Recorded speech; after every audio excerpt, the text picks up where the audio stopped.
get the priority, and we are seeing a lot of teams kind of lean that towards something like the Aphelios or the Zeri. The AD carry is tending to have a lot more of a priority here, as they know that they can kind of pick up something that is just going to be extremely safe in the late game team fights. Yeah, the Zeri also gets taken off the board by the side of RA, but I would love to see Assume continue this Xayah hype train, where I think he has looked the best on something that is that has a defensive tool like the Xayah. I mean, paired alongside the Rakan, they have very strong lane dominance, and also in team fights, if you have the synergy, then the Xayah will pop up, especially in this meta when the top side is so low range. Sejuani is going to get first picked by the side of RA. A lot of these LPL teams do prefer the Sejuani and also the vibe, but I guess with the Zeri taken off, they are going to get the Sejuani first. Sejuani comes in, so it's going to be Leanne on something that has a bit of hard engage, and of course the Sejuani is just kind of incredibly safe in all sense of the word. Good engage, good strong kind of frontline tool to be used in any real comp, to be perfectly honest. Pick, front to back, anything you could really imagine they can go and use it for. The Gragas, though, has becoming a bit of a super flex within the LPL. Jungle, mid, top, it can kind of go absolutely anywhere. For the moment, JDG are happy to kind of say, look, we'll take up the J, still an exceptionally powerful laner, something that can be played by 369 and Knight, and something that can get its own advantages as well. Yeah, I'm not going to be surprised if JDG takes the bot lane duo here, but they do seem like they are going to just lock the jungler in. I do want to give credit to Kanavi playing this Gragas. I think he has the best performing full AP Gragas that we have in the LPL. He just gets so much stuff done on the map, and he is quite literally an assassin on the Drunk Man. Quite literally an assassin, as we have ourselves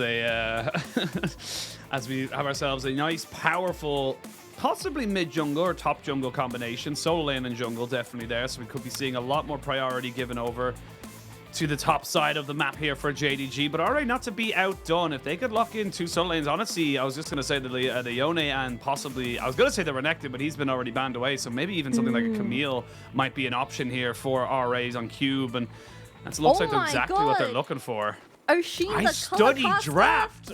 Holy, the Camille is getting hovered for Cube, but I do want to say that JD, it's the Rumble. Rumble's received a slight buff in patch 13.5, where his magic pen and laning is just so broken now. But JDG, I think we've seen the Jason Elise from Weibo earlier tonight, where the combo of such an early game, I guess the synergy between these two champions as a combo is so potent.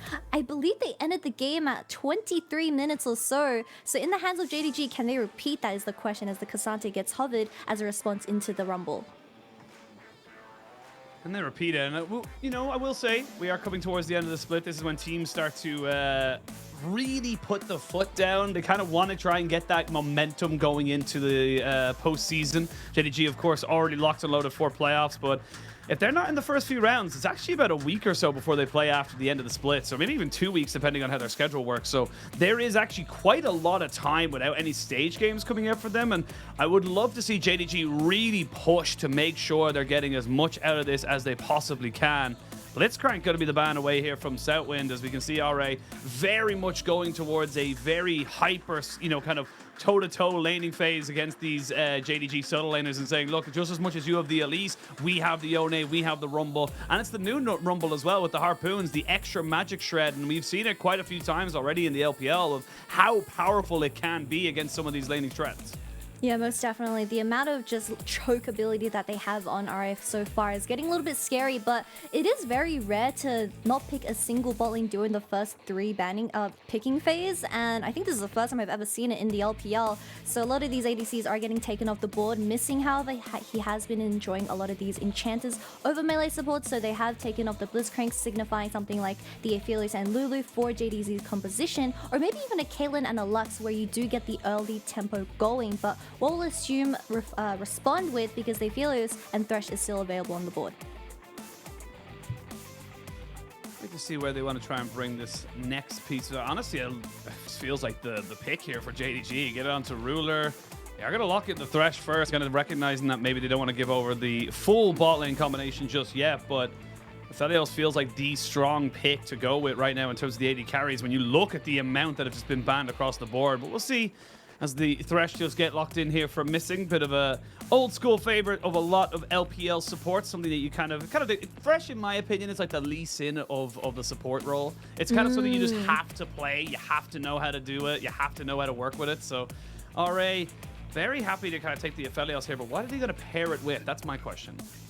The Lulu. Oh, Nautilus also works very well as it is a hard count into the Thresh. Every time Thresh hooks or throws something out, the Nautilus just instantly responds with his CC, and the Thresh, usually taking something like the Glacial, is way too squishy to ever survive a full-on burst from an Aphelios and Nautilus composition. But the Jinx is going to be the last pick for Ruler, and I've been very excited about this Jinx pick for patch 13.5. Has received a slight buff, I believe, to the W and the ultimate, where the ultimate is the one that excites me the most, where I believe at max range and max damage, it is 1.2k, so beating the normal smite when it comes to major objectives. Beating out that smite does definitely have a little bit of a fun time to it, especially if you kind of just forget about it midway through a fight. And that could be the downfall of RA if they could find themselves ahead and all of a sudden losing a Dragon or a Rift Herald or anything, to be perfectly honest, to a Jinx Rocket.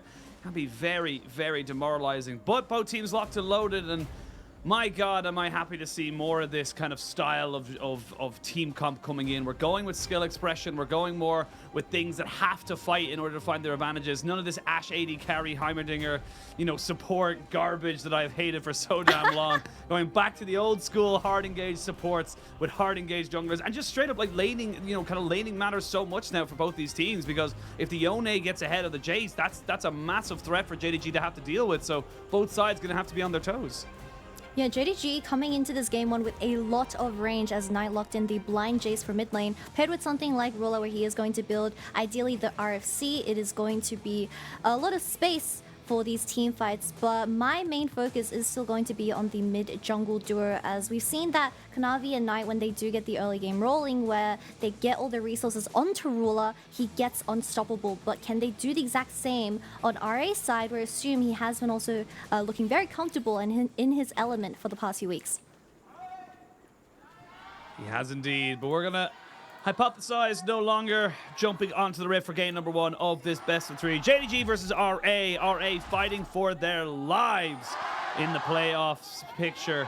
JDG hunting for a much bigger prize. They want to confirm top 2. They want to try and make sure they have that double elimination locked and loaded. They can relax knowing they have a second life. And honestly, I love the way our playoff format works, because it does really feel like getting a top 2, you are rewarded very handsomely. It's kind of like, you know what, you got top 2 in the regular split. Here's a chance to be able to kind of mess up, I guess, in the playoffs and still be okay.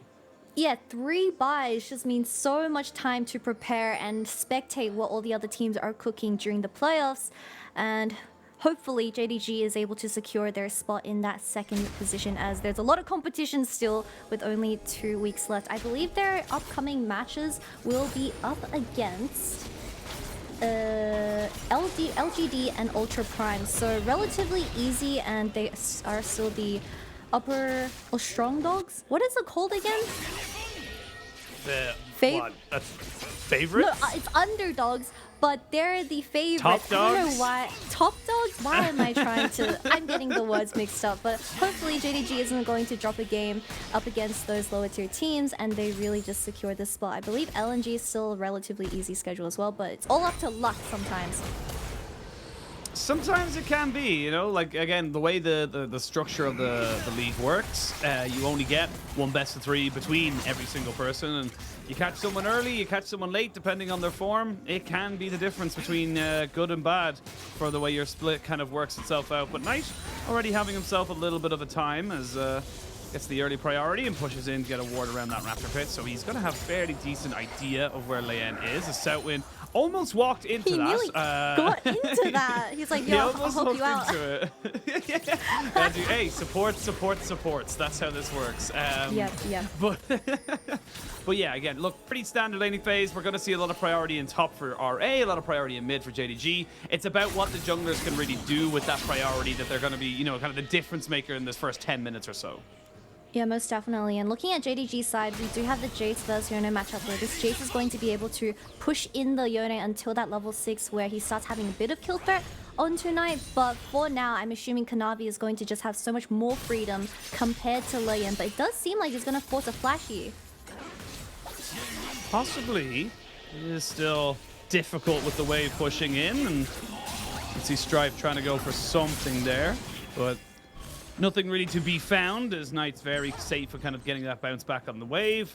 We will see Leyen go back, pick up his Gromp, and then obviously we're going to see the Scuttle traded as well on either side. That said, Strife is around. No, he's just dropping down some wards. Not going to try and contest, no real need.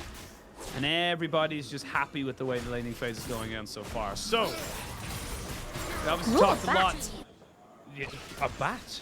Ruler has backed and picked up a call for this laning phase. 369? Oh my lord. You're dying out there. I thought you said something about a bat, and I was like, what? Oh. Is this like the dog situation? Base. I'm not sure. Well, Missing doing exceptionally well to make sure that this wave does not get totally eaten by the turret. So Ruler gets his back off, comes back in with the cull, and that kind of is going to just tell you where this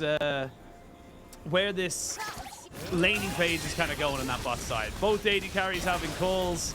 Neither really looking for fights, and it's going to be more about where these supports can roam. Because the thing is, when you have a Nautilus, you have so much power to be able to roam around the map, getting yourself into a much stronger position alongside, your Sejuani, to make sure you can maybe make things happen in topside. Catch out 369, who does not have the flash, running the Ghost instead. Very obviously common for the K'Sante. So we'll see what they can do, but look already. The wave is Kanavi huge. looking to try and see if he can catch out Strife. Flash. And Kanavi will not go any further with that, but we talked about the mid laner and this power you have with the Elise and the Jace, and they're already utilizing it very strongly. That's exactly what you want to see from an Elise in the early game. Trading flash for flash, you will gladly take it any day of the week, as he is just going to try and regain that mid lane before he hits level 6 and has that extra bit of mobility. We already see Strive struggling to pick up any CS, I believe 15 down. He is going to pick up the remaining casters, but getting a lot of that pressure from Knight. Oh my god! It's buffered, but not enough. As we can see there, the flash has already been used. The cocoon goes wide. That's not going to be enough there. You have got the Gravitum. The Spiderlings do exceptionally well to make sure nothing else can really happen off of that play. Southwind does lose his flash, as I can say that. 369? Ignite flash. 369 not getting solo bolo just yet, but again, more power from the Rumble as Cube recognizes everyone was on bot side. He was free to use those summoners. Rumble is looking like such a broken pick for patch 13.5, especially when you do have that AD mid laner and you have to make up for the lack of AP. Rumble and Kennen has been seeing a lot of light in the current patch, but I had to talk about the ultimate gets dropped. 369, you need to leave. You're also a level down the overheat. Minions blocking those harpoons from shredding that magic resistance, but while that's all happening, alright, pick themselves up. Dragon, as they had priority in the bot side, knowing there was no real way that Knight was going to be able to join in either. So good aggressive start, I gotta say, coming out here from RA. They're really trying to put some pressure down here onto JDG and utilizing those strong laning phases that they have in bot and top. Yeah, in the very end, the bot lane skirmish did only burn the flash from Southwind on this Nautilus. He does have the Hex Flash, so it's not as punishing. We do have Kanavi coming back into this mid lane, as Knight also does have first move. So if he challenges the Scuttle, it might be a little bit dangerous. Kanavi is... he's been egoed. I mean, I feel like Kanavi just didn't know where Cube was, wasn't exactly sure how far away Strife was, so... maybe just very concerned with the fact that he might be in a bad situation should he end up getting caught out. So forfeits over the Scuttle there. And again, this is good from RA. I will say it's still a 20 CS lead in mid lane to Knight. So having that priority is definitely going to be a little bit harder for them to deal with once he starts to pick up his first item or two. But for the moment, it is still looking decent here for RA. They would love to have level 6 come out here for Southwind and Asum, but actually Missing's the one who's on level 4, so it's actually an accelerated level 6 here for Ruler.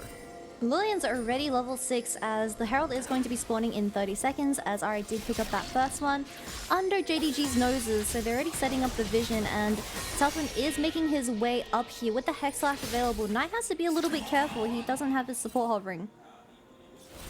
I see Kanavi go for something. Of course, level 6 for the Sejuani, much more of a big deal than level 6 for the Elise. So we see Cube It's just pushing up a little bit. No has got a decent flash. ward. No flash, and has got a decent ward, but that ward is not going to be needed. There's going to be the equalizer going out just to try and clear the wave because he knows he is dead, and that's going to be first blood to 369. I guess Cube just didn't expect Kanavi to dodge the ward in the river and come through Tribush. And the first blood is going to go into the hands of 369. A bit of an unexpected gank, I'm assuming, as lane was also in the top side, as he wasn't there to counter gank. But does let 369 breathe a little bit in this lane matchup as he has been struggling in the trades. We're going to have a little bit of time, really, before anything kind of kicks off again. I'm going to ask you a question, because I discovered this the other day. Do you know there's a difference between lane minions in mid for the first 14 minutes and other minions? Are they more tanky? No, or more experienced? they give one less gold for the first 14 minutes of the scam. game. I know, right? Mid laners are getting absolutely finessed right now as yeah, they're worth. I learned this from Jamada earlier this week as they give one less gold for the first 14 minutes. So not only are they worth less, they're also Look at bot lane though. Oh my lord, what's happening here? They're getting zoned off 2 waves and Ruler picks up 2 plates. 2 waves, 2 plates, and 2 levels honestly for Ruler. He's just kind of happy to keep pushing up towards this, and this is just kind of standard for having the priority. You know, when you're going for that Rift Herald, you know that Sejuani's going to have to try and get a reset in. It means you do not have the priority in that bot side. And speaking of bot side priority, they don't know. Kind of thrown out. Oh, right between the sticks. The 3v2 for the moment. Here comes the Sejuani. Finally, the Nautilus goes down as a trade of supports. Neither one's going to go any further than that, but 1 for 1 in that big trade. As we can see, another big trade in a 1v1. As we can see, you can see Strife thought he had it. He was throwing his head up there thinking he got it, but it's just about Knight's able to take out the 1v1. Was that a 10 HP difference? Surely that's never calculated. I swear to God, when it's single digit, it's just never calculated. But you can see the frustration out of Strive as the bottom laners of both teams pick up that 1 kill. So it's still going to be relatively even, but this lane is already so hard for the Yone as he also gives the kill over. So 9 is in this 1v1, but Strive is just going for it. Where did he use the ultimate? The Q knockup also lands as the ultimate follows shortly, but knocked away from Knight as he creates that space. And then he just goes in for the orders and tries to pray. But even Yone burning the flash and landing that Q3 doesn't really matter as you are a Jace into a Yone matchup. It feels so bad as well because it goes the other way and all of a sudden Strife's back on the board. You get the push, possibly even a plate. It's just unfortunate, the small little differences that can be winning and losing in the LPL, but alright, not to be dissuaded. Only about 1,000 gold down for the moment. Have a 30 or 74, nearly 40 CS lead up on that top side, so we're going to drop down the Rift Herald into mid lane, only get the single plate as they want to try and go for this Dragon. The Dragon stacking could be a very solid win condition here for RA. They do have a much more, I would argue, traditional team fight composition in terms of their engage. You've got the Nautilus with the Sejuani to be able to kind of work with it, but despite the pressure they tried to push into that mid lane, they aren't able to garner the full use of that at the moment, and going to gain a little bit of priority in bot side. Ruler happy to soak up this wave as it comes in, but I'm seeing a little bit of a roaming death squad coming out from JDG missing, and Kanavi kind of hooking up with their mid laner to make sure they can gain anything and everything they possibly can. Yeah, we have the Moby Boots coming out for missing as well, so he definitely wants to be swimming around the map alongside Kanavi, but with Strive burning that flash in the mid lane, he needs Lillian to consistently hover him as he is so vulnerable to those ganks from both missing and Kanavi. But we see another 3v3 in bot lane. Yeah, we're going to see another 3v3. Missing flashes away as he does not get hit by the Glacial Prison. The Nautilus goes down. There's a TP coming out. That's going to be Knight joining the party. A little bit late, to be perfectly honest. Not really going to be able to add much more to this. As I say, that Asum, without a cleanse, is going to have to flash away from the death sentence, as it would have been just that. So more and more little summoners, more and more gold being taken here by JDG, and they're going to get themselves Dragon, and this is kind of what we expect to see from them, just outclassing their opponents across the map. Yeah, Southwind just keeps getting popped as he didn't have Ninja Tabbies before that death. And Knight, of course, expanding that TP towards the bottom lane. Not going to miss out too much as Ruler, he is Very, very thick, to say the least, for a Jinx. I believe 3 or 4 plates into his hands and also 2-0 as that scoreline, so it's going to be really tough for RA to fight once this Jinx gets his mythic. But talking about this fight, we do have the ultimate missing from the Sejuani. I was flashed away, and then Southwind, he's so squishy because he didn't take that Aftershock rune, and Ruler just burst him straight away. I have a question. Is thick in reference to like health bar? Oh. Is it reference to gold? Or is it just a general like lot of something? I would say thick in terms of he's eating good tonight. Ah, To clarify well to the audience. fed. Ah, okay. You know what? Sometimes it's just gotta ask those questions. So speaking of asking questions, Cube is asking where his flash went. It had to be used straight away there, as we can see 369 not hesitating whatsoever to go all out and try and take him out in this one here. The Harpoon's coming out just to be able to kind of long range clear these waves, but now JDG kind of figuring out where their next kind of point of pressure is going to be. Bot lane is exceptionally powerful now that the Kraken Slayer has been finished up. We do have a Gale Force answered by Asum, but 20 CS lead, 2 kills. This Jinx is starting to slowly but surely get online and become just a monster in those big team fights. You get the 2 items, you get the 3. That's when the Jinx will really start to shine. But right now, Ruler, he's having a time of his life right now. Level ahead, all this gold, even getting rid of the minions as well to the tower. Shrove is also too scared to walk up to a Jinx. How many times are you going to see a mid laner being scared to 1v1 an ADC? But to be fair, Ruler does have the Kraken available, which I'm getting a little bit worried for RA, as Asum has decided to go the Gale Force, as he does need the extra mobility against something like the Thresh and the Elise. But when it comes to pure damage in these 5v5s, it's going to be really tough to make up, unless Strive gets ahead. Well, that's unfortunate use of the Glacial Prison there, just to catch up the missing, and there's no real follow-up, so not going to be able to gain much else from that. Actually, I just noticed Kanabi's gone with the first strike onto the Elise, not going with the Dark Harvest or the Electrocute, or even the Conqueror, which I've seen once or twice. Hook comes out, lands on the south wind there. More cocoons can be thrown out. But yeah, just interesting little adaptation there from Kanabi. Having extra little bit of damage, a little bit of extra gold, should he be able to get the cocoon down. And now with Shelly being started up, this is going to be a full 5v5. Equalizer just coming back off cooldown. No Glacial Prison. Southwind looking for a bit of a flank with the Hex Flash, and he may have found it. He will not get the kill onto his AD carry, but they get the Rift Herald themselves. Thresh goes down first, but look at Ruler. He's going to be able to put these rockets down so easily. Gets himself excited and can keep pushing forward and keep helping Knight get himself a kill. RA thought they had taken the Rift Herald, but JDG had stolen it away. He saw Lion just standing on the Herald, and he's like, wait, this isn't mine. And he accepted death, to say the least. But we talked about how their ultimates, when they're online, these chokes for these major objectives get so dangerous for the side of JDG. But we need to remember, you need to put it onto the ADC, as Ruler was just free hitting the entire fight. And that's what happens when you let Ruler do whatever he wants in these team fights. Have a look at here. I love the idea from Southwind as well. He wants to get over it, but he's just blocked by Missing. So yes, Missing doesn't really do a lot outside of drop his ultimate, but he doesn't need to do a lot. Yeah, I think the Rumble Off, if it was placed a little bit more upwards as it slows Ruler, it could have made it a different fight. But I need to know how this Herald went over to the side of JDG. I missed it once again, but it must have been just an unlucky snipe from one of the players, as the jungle wasn't anywhere near. But now with the Herald in Knight's hand, this early game, they are slowly bleeding out for the side of RA.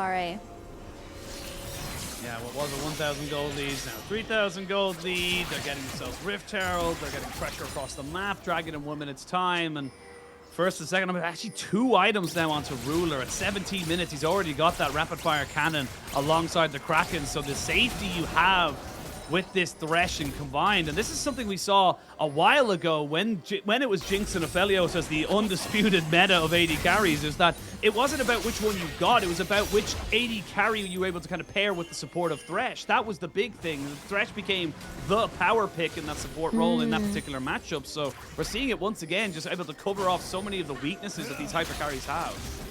I mean, even the Lulu is also a very good pairing for one of these hypercarry ADCs. The Southwind has decided to go with the Nautilus. Oh my God, Missing! He ain't missing no hooks on that one. That was fantastic. really threading the needle, and that's just another pick. And unfortunately for RA, that's your jungler, which means there's not going to be a contest around this dragon, but maybe there won't be a contest at all as Asum taking a little bit of poke from the zap and the rapid fire cannon rocket, but that's going to be Shirley dropping herself down, getting her headbutt, and that's another tower confirmed here for JDG. Maybe today's opposite day. Missing, he's just hitting everything as Ruler getting that excitement from the tower is just going to shred down Q, getting very low already. He still has the ultimate available. Missing needs to back here. He is so incredibly low as well. Hopefully they get to reset and get this second dragon online for the side of JDG as 369, he's been just chilling on the side. Yeah, I mean, no one can really 1v1 him right now, so he's happy to take the power into his own hands, push in this bot lane. It's another tower going over, and this is the JDG that we have been talking about since the start of the split. This is the team that is so exceptionally good. Speaking of good, I'm going to hold my breath. No, Leanne's not going to try and go for the steal, but he's so exceptionally good at everything they do. They're just owning in every single lane. I got to say as well, Kanavi 006 perfectly set up as the jungler to make sure his laning phase is going. But again, let's have a look at this hook, because this hook is between minions as well. It's insane. This Thresh skin just has a certain buff to it, I swear to god, but Lion didn't even Q away, he just got hooked and he accepted death once again. All the ultimates dropped onto Ruler, but the Rumble missed, so it was only just the Nautilus connecting at the very end. But we do need to mention Knight did go with the Gold Drinker build for this game, so he's not going to do as much compared to the Eclipse. But if we look at RA's composition, they have a lot of melee champions, so if he gets a really nice Gold Drinker, well, that's a lot of value for you.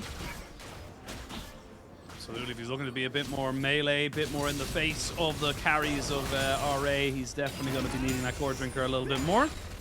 Now they can just kind of pick up some more of this standing gold, and honestly, with the lack of gold going into the side of RA, it's apart from those 3 kills and a dragon, they're not taking a tower, they've not really got any priority. And look at this, it's just like insane amounts of vision control available for JDG as they look to trying to constantly push in and make sure there is just no way in hell that RA can have any semblance of a chance to catch them out. Yeah, it's so scary because we just saw... Oh, there's a 1v1 in bot lane. Strike also get away the ghost. 369, he's still pushing forward, but he is out. There's the equalizer. Not a great position if I'm being totally honest on it. The 369 means that he gets 2 people on bot side and 2 ultimates. There's no threat in mid lane. Ruler has nothing against him. I mean... I don't know if LS will be happy about that, but they are going to get it regardless. And JDG just dominating in this first game, just constantly putting in pressure, and the macro is insane. And they can TP 369 back. They're going to get 2 inhibs. At 20 minutes, they want to end the game by 21 or what? They do not care about the Baron. Ruler, he's going to get excited, start ordering some people, but he is sitting on so much gold, as I can imagine. Once he backs, that Baron is going to be under threat.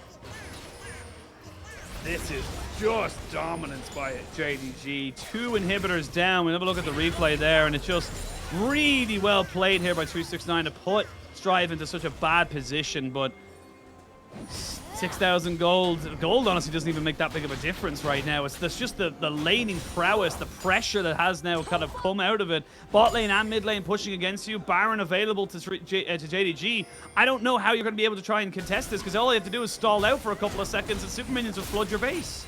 Yeah, my point from earlier is that they have RA has absolutely no vision in this top side, and you saw what a Thresh Hook would do to your tank Sejuani that is acting as that front line. She got shredded, so what's going to happen to the rest of the team if they get Thresh Hooked?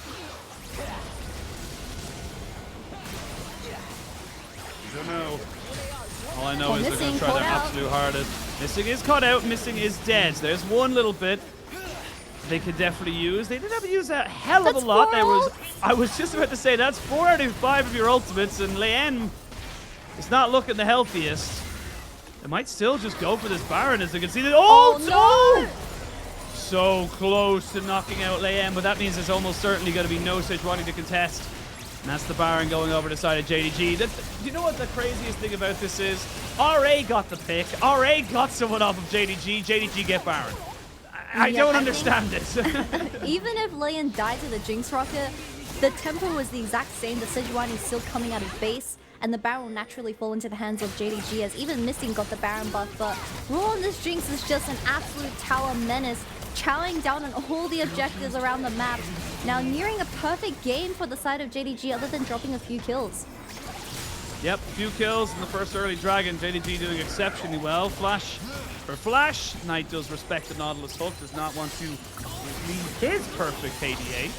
And another TP coming in here. That's going to be Knight coming back in just to try and take away this tower. They drop the equalizer down, but the Lantern covers Ruler. That means he can continue to put down damage, continue to put in work. They drop everything onto the Jinx, and it's not enough.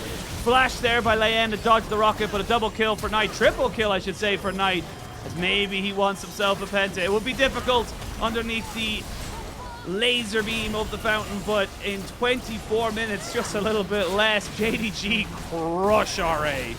One day, Knight is going to get a penta, and I'm not sniffing on any copium as that resident Knight fangirl coming into 2023, but JDG ending the game at 23 minutes. Absolute dominating game one to take it away. Yeah, it was just complete and utter control from minute one. Did feel like there was one or two opportunities. Like, again, like early, very early on, first 5 minutes, 6 minutes of the game, RA were keeping in tow. They got that, you know, potential solo kill on the top side, which unfortunately didn't work out, but it just fell apart after that. There was nothing afterwards. There was no direction to go. Anywhere they looked, they were losing something else even more. You can even see